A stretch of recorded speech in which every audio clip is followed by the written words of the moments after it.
Continuando então a nossa apresentação aqui do material da prática de ensino em História 3, aqui o texto final dessa primeira unidade da Cássia Regina Pereira, Ensino de História, Diversidade Cultural e Lei 10.639/3, a lei que instituiu o ensino de história da população negra e afrodescendente e a história indígena no Brasil.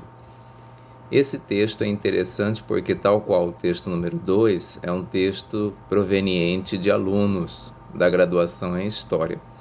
Então aqui nós temos um relato de experiência do PIBID, que é o Programa Institucional de Bolsas de Introdução à Iniciação à Docência, né, o PIBID, e é o PIBID História da UERJ. Então você imagina os estudantes da graduação trabalhando numa escola pública com o tema em questão, que é a diversidade étnico-racial no Brasil.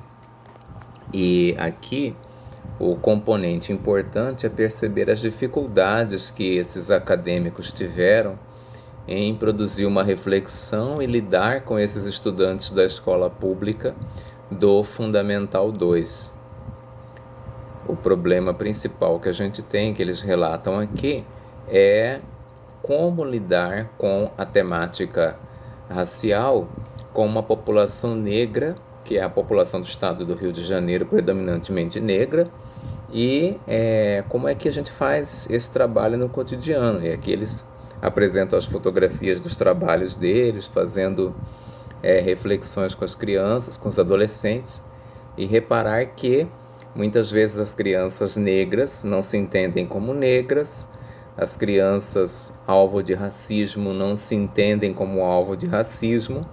Então é considerado um papo chato, uma conversa muito inconveniente, porque os adolescentes não querem saber desse debate. Aqui eles relatam, a autora relata isso. Então eles entendem que o racismo seria falar de racismo. Então é muito interessante a realidade dessa comunidade escolar, na qual aparentemente está tudo bem. Aí quando o pessoal do PIBID vai tratar do racismo, eles são abordados pelo aluno, que eles são racistas, porque eles ficam falando de negro toda hora. Então a nossa sociedade precisa estar preparada para esse debate. A gente tem que entender que é normal o debate, é normal o professor confrontar os valores dos estudantes e criticar a sociedade que está aí. Em especial o professor de história, porque muitas vezes as pessoas, eu já tive experiências sobre isso, né? As pessoas não querem saber de problemas, elas querem conciliar, elas estão cansadas, elas precisam de tempo livre e elas não querem gastar o tempo delas pensando, elas não querem saber de perspectivas que implicam mais trabalho, mais luta, porque elas já lutam muito para sobreviver, que dirá lutar para produzir a igualdade racial. Então é muito importante que a gente coloque já desde cedo para o nosso aluno, e nós mesmos precisamos entender isso, que a vida em coletivo e a vida do professor, em especial a vida dos trabalhadores, ela é luta, mas ela tem que ser uma luta em coletivo, porque infelizmente o Estado ele não vai prover o interesse do trabalhador, quer dizer, ele não vai atender o interesse do trabalhador. É preciso que a classe trabalhadora esteja organizada, que ela esteja constantemente mobilizada, e isso implica em gastar tempo, que é o que o trabalhador não tem, e isso é a contradição do capitalismo, para poder pressionar para os direitos serem mantidos, para defender os direitos e para ampliar os direitos no futuro próximo. Então o que o PIBID mostra aqui nesse trabalho é a dificuldade que nós temos de atingir o público jovem no ensino de história a partir de uma problematização que mexa com a forma de pensar deles sobre eles mesmos. Mas esse processo tem que ser feito e nós precisamos romper os aparentes consensos da democracia racial, que é o que já foi falado aí, né? Porque o racismo existe, o racismo é estrutural, as oportunidades têm que ser ampliadas cada vez mais, as oportunidades não são favor, são parte da política de desenvolvimento social, e os alunos, as crianças, adolescentes têm que estar acostumadas a essa prática de vigilância, de cobrança, de fiscalização sobre os seus direitos. Então é muito importante que a criança, nesse contexto aqui de combate ao racismo, estude o que são direitos humanos, estude o que é o Estatuto da Criança e do Adolescente, porque hoje há um senso comum de que as pessoas têm muito direito e não têm dever nenhum. E aí, quando a gente observa os números do IBGE de homicídios, de jovens mortos, o que a gente vê lá? A população negra brasileira é a principal população que está sendo morta, dizimada precocemente. Então, são jovens, são adolescentes, são garotos de 15, 20, que estão sendo mortos sistematicamente. E esses dados aí são importantes para a gente mostrar o racismo estrutural, para a gente mostrar a segregação da população negra brasileira e lutar pelas oportunidades de inserção dessas pessoas na escola pública, nos programas sociais e para o atendimento dessas mulheres que chefiam famílias, dessas mulheres negras, dessas mulheres subalternizadas, que são as mães dessas crianças que estão na escola. Então a política pública é tudo isso, né? A escola ela não faz milagre, ela não tem que assumir os problemas da criança ou do adolescente, que muita gente entende que é isso, mas não é. A escola precisa atentar para o cumprimento do currículo, mas ao mesmo tempo um currículo que seja efetivo no atendimento às demandas do tempo presente. Então você educar para a liberdade, para a defesa do direito, é fundamental para que a população negra brasileira vá lá cobrar o exercício da legislação, a defesa da legislação, a prática da legislação. E se não está na legislação, para se mobilizar para que isso esteja amanhã depois.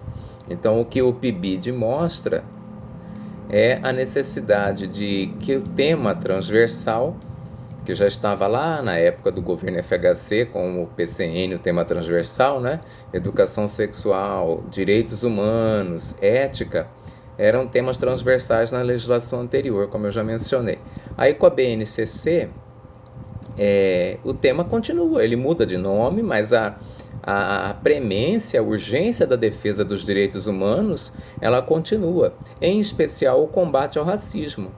Então a defesa dos direitos das mulheres, da criança, do idoso, do adolescente, dos direitos do negro, dos indígenas, continuam lá, embora com outro nome. Então o professor, ao planejar suas aulas, precisa reparar como é que ele vai fazer isso. Então não adianta nada a gente ler um texto como esse e não pensar, no meu livro didático não tem isso, mas isso não vai aparecer escrito, isso é da formação do professor. Então a gente que estuda o materialismo histórico dialético precisa observar que isso é opressão. Os direitos humanos, os direitos do negro, o combate ao racismo se encaixa onde? No processo de formação da classe trabalhadora brasileira. Então, em todos os momentos que você está falando lá, de formação da classe trabalhadora brasileira, de processos econômicos, você tem que buscar dados, informações para combater o racismo, combater a discriminação racial e incentivar a reflexão sobre os direitos do negro, da pessoa negra no Brasil. Porque isso não vai vir escrito em nenhum lugar, mas o professor precisa dessa reflexão. Por isso que ele tem que fazer uma formação ampla, interdisciplinar e atento às diferentes linguagens, seja a música da indústria cultural, seja as artes plásticas que já estão entronizadas aí há muito tempo. O professor tem que ser um indivíduo atento aos diferentes códigos onde se escondem oportunidades de análise, onde se esconde o racismo, a discriminação e onde também tem as vozes insurgentes. E a gente tem que procurar onde é que estão os historiadores negros e negras, onde é que estão os escritores. Estava dando aula sobre esse texto, eu lembrei da Maria Carolina de Jesus com o texto da Quarto de Despejo, que é uma obra clássica, que toda pessoa precisa ler para entender como é que uma mulher semi-analfabeta se torna uma escritora.